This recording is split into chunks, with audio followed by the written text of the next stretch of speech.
Welcome to my channel VKM exam. आज है 1 अगस्त और 1 अगस्त से करंट अफेयर्स के जितने भी क्वेश्चन बनेंगे वो हम इस वीडियो में डिस्कस करेंगे। तो ये है एग्जाम डोज नंबर 54। तो अब तक हमने 53 डोज कंप्लीट कर लिया, तो आज 54वां डोज है। तो चलते हैं क्वेश्चन नंबर 1 की तरफ। Who has won the best poster prize in the 2020 together against corruption international youth contest for social anti-corruption advertising IYCSAA? Together Against Corruption international youth contest for social anti corruption advertising में सर्वश्रेष्ठ poster का पुरस्कार किसने जीता है? तो इसका correct answer है खुशी अरुण कुमार। यानी कि हाल ही में स्टेला मैरिज कॉलेज के चेन्नई के छात्र खुशी अरुण कुमार ने 2020 के together against corruption international youth contest for social anti corruption advertising में सर्वश्रेष्ठ पोस्टर का पुरस्कार जीता है। यह प्रतियोगिता ब्रिक्स के ढांचे के भीतर रूस द्वारा आयोजित भ्रष्टाचार विरोधी कार्य समूह की एक पहल है जो हर वर्ष आयोजित की जाती है। टुगेदर अगेंस्ट करप्शन रूसी संघ के अभियोजक जनरल द्वारा आयोजित सामाजिक भ्रष्टाचार विरोधी विज्ञापन के लिए अंतर्राष्ट्रीय युवा प्रतियोगिता हर साल होती है। इसमें 14 से 35 वर्ष की आयु के व्यक्तियों या रचनात्मक टीमों से भ्रष्टाचार विरोधी विषय पर दुनिया भर से पोस्टर और वीडियो प्रविष्टियां आमंत्रित की जाती है। पुरस्कार श्रेणियां सर्वश्रेष्ठ पोस्टर और सर्वश्रेष्ठ वीडियो है। अब चलते हैं सेकंड क्वेश्चन की तरफ। US president Joe Biden has nominated whom as the ambassador at the large for the international religious freedom? अमेरिकी राष्ट्रपति जो बाइडेन ने किसे अंतर्राष्ट्रीय धार्मिक स्वतंत्रता के लिए एम्बेसडर एट लार्ज के रूप में नामित किया है? तो इसका करेक्ट आंसर है रशद हुसैन। यानी कि अभी हाल ही में अमेरिकी राष्ट्रपति जो बाइडेन ने भारतीय अमेरिकी अटॉर्नी राशद हुसैन को अंतर्राष्ट्रीय धार्मिक स्वतंत्रता के लिए एम्बेसडर एट लार्ज के रूप में नामित किया है। हुसैन अंतर्राष्ट्रीय धार्मिक स्वतंत्रता के लिए एम्बेसडर एट लार्ज के रूप में सेवा करने के लिए नामांकित होने वाले पहले मुस्लिम हैं। डेबोरा लिपस्टार को यहूदी विरोधी की निगरानी और मुकाबला करने के लिए राजदूत के पद के साथ विशेष दूत के रूप में नामित किया गया है। अब चलते हैं तीसरे क्वेश्चन की तरफ। Recently which of the following has tied up with Visa to make good health accessible to its card holders? हाल ही में निम्नलिखित में से किसने अपने कार्ड धारकों के लिए अच्छे स्वास्थ्य को सुलभ बनाने के लिए वीजा के साथ समझौता किया है? तो इसका करेक्ट आंसर है अल्ट्रा ह्यूमन। यानी कि हाल ही में अल्ट्रा ह्यूमन ने अपने कार्ड धारकों के लिए अच्छे स्वास्थ्य को सुलभ बनाने के लिए वीजा के साथ करार किया। इस साझेदारी को सभी वीजा पार्टनर बैंकों में विस्तारित किया जाएगा। अल्ट्रा ह्यूमन एक फिटनेस प्लेटफॉर्म है जो एथलीटों, न्यूरो साइंटिस्ट, कलाकारों और मनोवैज्ञानिकों की मदद से लोगों को ध्यान लगाने, कुशलता से कार्य करने और उनकी नींद को अनुकूलित करने में मदद करता है। अब चलते हैं चौथे क्वेश्चन की तरफ। Recently who has been given the additional charge of the secretary minister of earth sciences? हाल ही में किसे पृथ्वी विज्ञान मंत्रालय के सचिव का अतिरिक्त प्रभार दिया गया है? तो इसका करेक्ट आंसर है आशुतोष शर्मा। यानी कि अभी हाल ही में विज्ञान और प्रौद्योगिकी विभाग के सचिव आशुतोष शर्मा को पृथ्वी विज्ञान मंत्रालय के सचिव का अतिरिक्त प्रभार दिया गया है। प्रधानमंत्री नरेंद्र मोदी की अध्यक्षता में कैबिनेट की नियुक्ति समिति ने यह निर्णय लिया है। संजय अग्रवाल को नवगठित सहकारिता मंत्रालय के सचिव पद का अतिरिक्त प्रभार दिया गया है।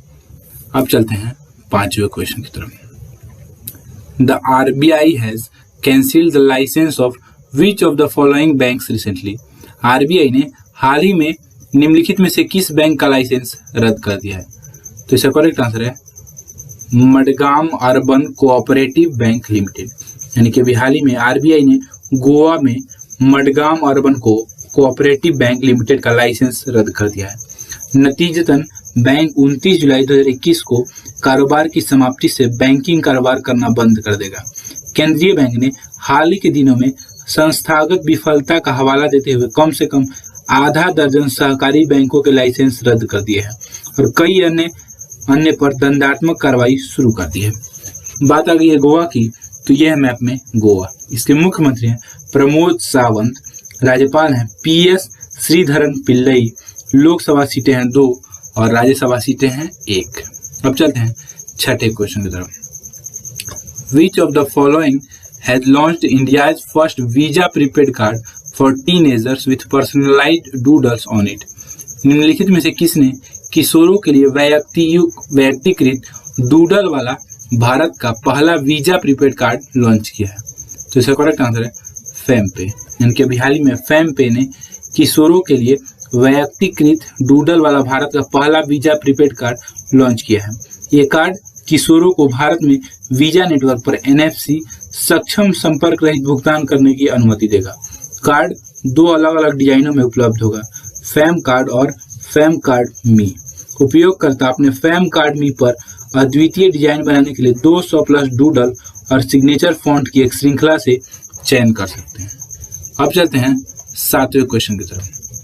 According to national mineral inventory data, the largest reserve of goods gold ore are located in which state?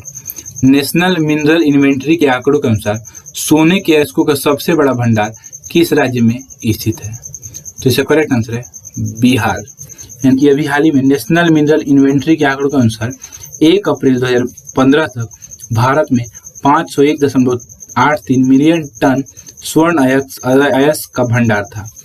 इनमें से 17.22 मिलियन टन रिजर्व कैटेगरी में और बाकी रिसोर्स कैटेगरी में रखा गया था।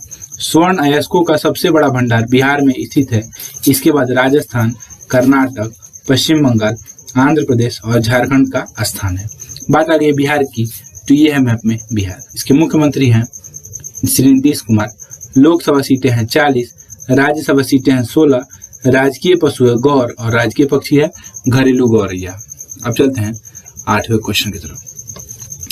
चित्रकारा university of which city has been recognised as the district green champion for the Patiala district for the academic year 2020-21।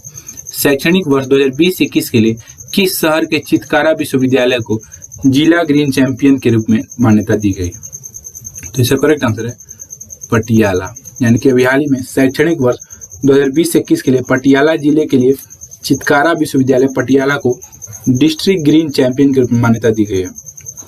इसे महात्मा गांधी राष्ट्रीय ग्रामीण शिक्षा परिषद MGNCRE द्वारा मान्यता दी गई है। यह पुरस्कार उन कॉलेजों को दिया जाता है जिन्होंने अपने परिसरों को साफ और स्वच्छ रखने और स्वच्छ भारत की दिशा में प्रगति करने में सक्रिय रूप से भाग लिया है। अब चलते हैं 9वें क्वेश्चन की तरफ। Which of the following are among the states in which the geological survey of India has taken up 7 lithium exploration projects? निम्नलिखित में से कौन से राज्यों में भारतीय भूवैज्ञानिक सर्वेक्षण ने 7 लिथियम अन्वेषण में परियोजनाएं शुरू की है? तो इसका करेक्ट आंसर है ऑल ऑफ द अबव। यानी कि अभी हाल ही में भारतीय भूवैज्ञानिक सर्वेक्षण ने अरुणाचल प्रदेश, आंध्र प्रदेश, छत्तीसगढ़, झारखंड, जम्मू कश्मीर और राजस्थान में 7 लिथियम अन्वेषण परियोजनाएं शुरू की है। इसके अलावा परमाणु खनिज अन्वेषण और अनुसंधान निदेशालय ने कर्नाटक और राजस्थान में लिथियम की खोज की है। ऐसा केंद्र सरकार द्वारा लिथियम आयन सेल बनाने के लिए PLI योजना की घोषणा के अनुरूप किया गया है। खान मंत्रालय के तत्वावधान में खनिज विदेश इंडिया लिमिटेड नामक एक संयुक्त उद्यम कंपनी काबिल का गठन 3 CPSC नामतः national aluminium company limited NALCO, Hindustan copper limited HCL और mineral exploration corporation limited MECL द्वारा क्रमशः 40-30-30 इसकी रेशियो की इक्विटी भागीदारी के साथ किया गया है। इसका उद्देश्य विदेशों में खनिज संपत्तियों का अधिग्रहण करना है। मुख्य रूप से महत्वपूर्ण और रणनीतिक खनिज जिनमें लिथियम, कोबाल्ट और अन्य शामिल हैं और दुर्लभ पृथ्वी तत्व नहीं है। अब चलते हैं 10वें क्वेश्चन की तरफ। Malaysia has registered the world's first affordable and effective new drug for hepatitis C. The new drug is direct acting antiviral developed with which of the following? Malaysia ने हेपेटाइटिस C के लिए विश्व की पहली सस्ती और प्रभावी नई दवा पंजीकृत की है। नई दवा का एक प्रत्यक्ष अभिनय एंटीवायरल है जिसे निम्नलिखित में से किसके साथ विकसित किया गया है? तो इसका करेक्ट आंसर है फार्को। यानी कि अभी हाल ही में मलेशिया ने हेपेटाइटिस C की विश्व की पहली सस्ती और प्रभावी नई दवा पंजीकृत की है। मलेशियाई सरकार द्वारा drugs for neglected diseases initiative DNDI के साथ भागीदारी के 5 वर्षों बाद दवा रविडासवीर को मौजूदा दवा सोफोसबुवीर के साथ उपयोग के लिए जून 2021 में अनुमोदित किया गया है। नई दवा एक डायरेक्ट एक्टिंग एंटीवायरल है जिसे फार्को के साथ विकसित किया गया है। बात आ गई मलेशिया की, तो यह मैप में मलेशिया, इसकी राजधानी है कुआलालंपुर, मुद्रा है मलेशियाई रिंगिट। अब देख लेते हैं लास्ट वीडियो का question. A high tech low sound carbine named Trika was unveiled at the Ordnance Factory in which state recently? हाल ही में किस राज्य में आयुध कारखाने में ट्रिका नामक एक उच्च तकनीक कम ध्वनि वाली कार्बाइन का अनावरण किया गया है? तो इसका करेक्ट आंसर है तमिलनाडु। यानी कि अभी हाल ही में तमिलनाडु के तिरुचिपल्ली में आयुध कारखाने में ट्रिका नामक एक उच्च तकनीक कम ध्वनि वाली कार्बाइन का अनावरण किया गया है। इसकी रेंज एक विशिष्ट सब मशीन गन की तुलना में अधिक प्रभावी होती है और सुरक्षा कर्मियों की जैकेट के अंदर आने के लिए पर्याप्त छोटी है। हल्का और कॉम्पैक्ट हथियार 7.62 गुणे 3.39 मिलीमीटर कार्बाइन ट्रिका को पैदल सेना के लड़ाकू वाहन, हेलीकॉप्टर चालक दल और सुरक्षा कर्मियों के लिए डिजाइन किया गया है। बात आ गई तमिलनाडु की, तो यह मैप में तमिलनाडु। इसके मुख्यमंत्री MK स्टालिन, राज्यपाल हैं बनवारी लाल पुरोहित, लोकसभा सीटें हैं 39 और राज्यसभा सीटें हैं 18। अब देख लेते हैं क्वेश्चन ऑफ द डे। तो आज की वीडियो का क्वेश्चन है IFC and 2 investment fund managed by IFC Asset Management Company have picked how much % stake in Federal Bank Limited FBL for Rs 916 crore. IFC और IFC Asset Management Company द्वारा प्रतिबंध 2 निवेश फंडों ने 916 करोड़ रुपए में फेडरल बैंक लिमिटेड FBL में कितनी प्रतिशत हिस्सेदारी ली है? तो इसका आंसर आप मुझे कमेंट बॉक्स में बताएंगे। मैं आपको डेली बोलता हूँ कि अगर आपको क्वेश्चन का आंसर पता है तो आप पूरा डिटेल में लिखा कीजिए, क्योंकि जो चीज़ आप लिख देते हैं वो आप कभी नहीं भूलते हैं। अगर आपको ये वीडियो अच्छा लगा है तो इस वीडियो को लाइक कर दीजिए और मेरे चैनल को सब्सक्राइब कर लीजिए, ताकि आने वाला मेरा नेक्स्ट वीडियो आपको सबसे पहले मिल सके। और एक बात, इस वीडियो की PDF फाइल आपको डिस्क्रिप्शन बॉक्स में मिल जाएगी, या आप हमारे टेलीग्राम चैनल से भी डाउनलोड कर सकते हैं। तो मिलते हैं नेक्स्ट वीडियो में नए एग्जाम रोज के साथ।